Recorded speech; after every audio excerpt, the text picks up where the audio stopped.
Good morning, afternoon, or evening, depending on when you watch this. My name is Myah Crowell. Today is March 30th, and I'm in Professor Murat's criminal justice class. The ideal goal of any prison is rehabilitation, getting incarcerated individuals the help they need and re-entry into society. We'll be looking at how two developed countries, the United States and Germany, run their prison systems differently. This topic is of extreme interest to me because I'm a dual enrollment student in high school. I'm still trying to figure out my path in life and see if a career in criminal justice is for me. I spent about a week reading articles on different prison systems and ultimately decided to choose a European country. I didn't want to choose Norway as I did a project on education and prison conditions in Norway before. I found the best information from point of view videos that showed days in the lives of different prisoners and respective articles on the conditions in these prisons. I'll start with a basic contrast of these two systems. U.S. prisons are often overcrowded, underfunded, and are inhumane. The goal is penitence rather than rehabilitation. This can be summarized in two words: incapacitation and retribution. German prisons, on the other hand, treat prisoners as humans first. Human dignity and safety are of utmost importance.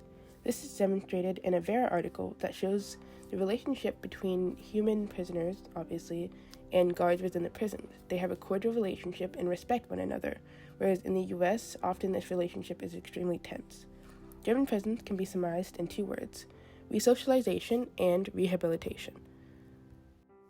Additionally, in Germany, normalization, or making life as normal inside prison as it would be outside, makes the transition from prison life to the outside world easier, and as seamless as possible. In the US, there is a drastic contrast between life inside and outside, and contact with the outside world is often limited. This makes the rates of recidivism higher, since many formerly incarcerated individuals don't know how to live their life outside being in prison because of how long they've been in there.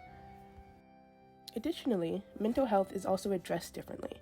According to the Equal Justice Initiative, more than half of all Americans in prison or jail have a mental illness. In fact, modern-day prisons within the United States are often just de facto mental health hospitals, and instead of treating these patients, they're just contained and put away from society.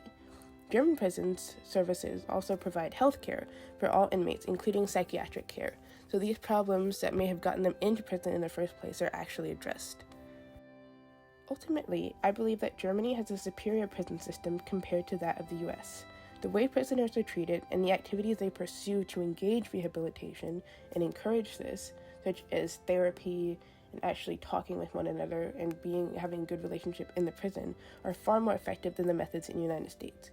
In the US, many prisons are for-profit, which encourages high prison populations to maintain a specific quota.